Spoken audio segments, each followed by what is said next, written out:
But as I break this game down, look at all these numbers and stats, and I rewatched it last night early this morning, there is still one glaring thing that sticks out to me, and it's the main reason why Ohio State lost this game. And no, it's not what you're thinking. It is not Kyle McCord, not even the 2 interceptions.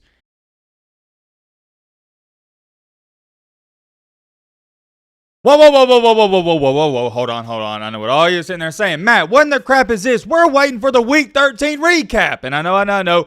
But I did say yesterday I would talk more about this Ohio State game. And I was going to get up in front of the camera and talk about it, but we'll just do it here. And plus, this way I'll be able to show you guys some of the stats and numbers that I want you to see so you can get a better perspective. And yeah, it's as simple as this. We're going to talk about why Ohio State really lost against Michigan yesterday. I'm sure some of you may have or may have not seen my live reaction to it. And in that live reaction, I just completely, well, not completely, but for the vast majority of the video, I just harped on Ryan Day being a fraud. I harped on that, talked a little bit about the play calling, but I didn't even take a look at the box score, and we didn't even do a good job of recapping that, so I do apologize. So with that being said, we're going to do that in this one. We're not doing no intro, none of that. I don't got time to waste. You don't got time to waste. I want to make this a short and sweet video because we still got to do the recap. That's going to come out later tonight, so come back later and stay tuned for that. Okay, so McCord here, wow, take a look at this. His QBR was pretty high compared to what I thought it'd be. Finished the game 18 for 30. That's okay. 271 passing yards. That's pretty good. 2 touchdowns to 2. Count them. Not 1, but 2 costly interceptions. One of them resulted in 7 points, and the other one, it lost you the game. We'll come back to that in just a second. On the flip side for J.J. McCarthy, yet again, he has Ohio State's number. He played out of his mind. You could argue and say that J.J. McCarthy's best 2 performances of his career was against Ohio State last year and this year. Did J.J. McCarthy do anything unreal and outstanding in this game? No, but he was an A-plus game manager. He managed the game last year. He made a bunch of big-time throws, and he did the same thing here. And I know a lot of people are going to be quick to say, well, he didn't have a lot of big-time throws like last year where he's throwing the ball 30, 40 yards and having all these big chunk plays. And you're right, he didn't. But the completions he did have, it was just as important. It's those little 3, 4, 5 yard third down conversions that he continued to convert that led Michigan to win this game. Only at $148 through the air, 1 touchdown. Circle this, 0 INTs and a QBR of right at 95. Yet again, he was everything Michigan needed. Didn't do anything crazy. He played his role. And a lot of quarterbacks, they have a hard time doing that. They want to go out here and be the superhero and win the game on one play, and JJ didn't do that. I've said it before, I'm going to say it again. He is the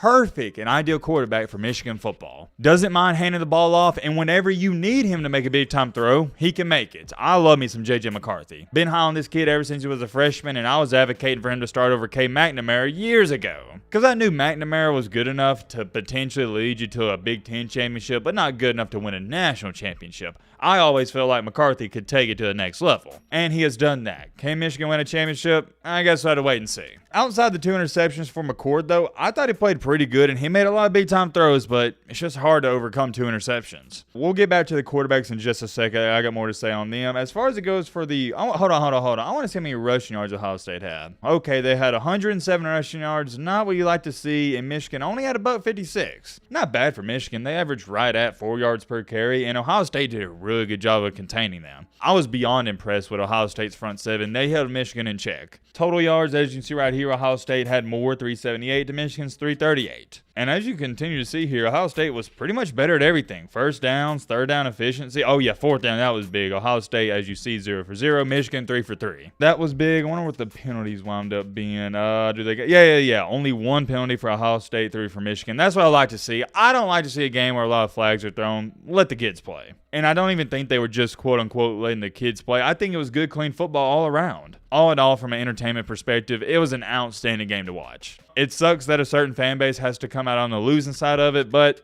it is what it is. But as I break this game down, look at all these numbers and stats, and I rewatched it last night early this morning, there is still one glaring thing that sticks out to me, and it's the main reason why Ohio State lost this game. And no, it's not what you're thinking. It is not Kyle McCord, not even the 2 interceptions. That first interception he thrown, yes, it cost him 7 points, but come on now, it's Ohio State. They can overcome 7 points. It was early in the first quarter. Even if Ohio State has to punt the ball there, Michigan, more than likely, they go down and score. And as far as it goes for a second interception, and this leads me into my next topic perfectly, okay, even if that pass isn't intercepted, the odds of Kyle McCord, my apologies, marching down and leading Ohio State to a touchdown. They didn't need a field goal on that last drive. A touchdown with no timeouts, slim to none. That interception at the end of the game, yeah, it was the game sealer, I guess you could say, but, not the biggest deal in the world. Well, it is a big deal, but the point I'm trying to get across here is they more than likely weren't going to score anyways. There we go. To me, at least, the main reason Ohio State lost this game, and by the way,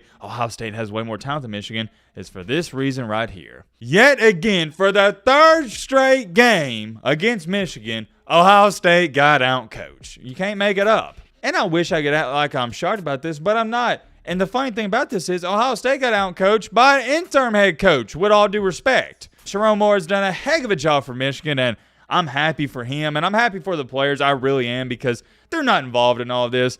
But good gosh almighty, Ryan Day, if you can't out-coach Sherrone Moore, what are you doing, buddy? It has gotten to the point, and I can't even believe these words are about to come out of my mouth, but I feel bad for Ohio State fans. I do. How in the world do you get out-coached by Sherrone Moore, an interim head coach? How? Whoa. Hold on. I know what you're saying. Matt, how do we get out-coached? That's a great question, and I have a great answer. I'm going to go back to this play because I couldn't stop thinking about it, and even when it happened, I was like, yep, if Ohio State loses this game, I'm going to talk about it because this was a big deal. It's the end of the first half. Ohio State has the ball. It's 4th and 2 with about 45 seconds. Time's running down, and Ohio State has a timeout, but they don't call it. They got the ball on, about the 30-ish yard line, and it wound up being a 52-yard field goal attempt. Well, here's my problem with that. It's 4th and 2. It's a 52-yard field goal. This isn't the NFL. It's college. You shouldn't expect a college football kicker to make a 52-yard field goal. I'm sorry. You have hope that they can make a 52-yarder, but like I said, it's college football. They'll probably make 1 out of 2 of those. If it was 4th and 5, I'd understand it, but 4th and 2, I think you got to go for that, man. It's 2 yards, man. We're talking about 2 freaking yards. If you can't get 2 yards, you don't deserve to win any game. In worst case scenario, push come to shove, you don't get the 4th down. Well, it's the same situation. You're down 14-10 at half. I just couldn't get my brain wrapped around that. You're okay and content with kicking a 52-yarder before halftime instead of going for it on 4th and 2. I didn't like that. I didn't like it one bit, but let's fast forward in time because the third quarter, it was pretty even to the fourth quarter with 8 minutes to go. What happens? Ohio State, they march down and they score. They wound up kicking the ball off to Michigan, and there's about, I think it was 8 minutes and 15 seconds, 20 seconds, something like that left in the game. And in my head, as I was watching, I was thinking, I was like, man, wouldn't it be something if Michigan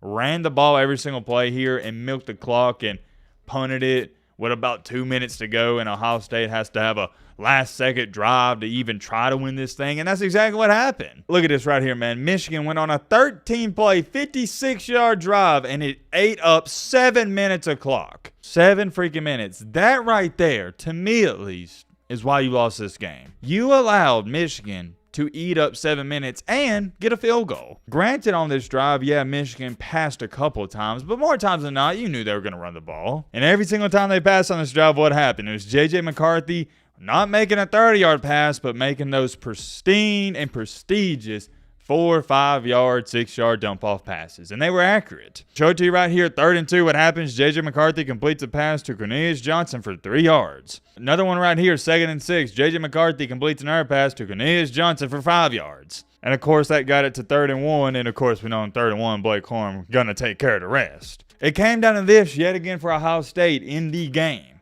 Your defense sold you. Now, if you want to blame the players, defensive coordinator, Ryan, it doesn't matter. It came down to this. Your defense couldn't get a stop when they needed it the most. That has been their kryptonite. Their defense always looks good against these bums and scrub-it-up dubs like Rutgers, Northwestern, Wisconsin, all these sucky and sorry teams in the Big Ten, and then they play Michigan, and they're just not very good anymore. This was the lowest they held Michigan to in the past 3 matchups, and you still gave up 30 points. I'm not even going to put the loss on Kyle McCord. I can't because I don't think he played that bad. I think it's a combination of your defense sold you yet again, and Ryan Day got out-coached yet again for the 3rd straight matchup. That's all there is to it, man. That's all there is to it. Let me know your thoughts down below about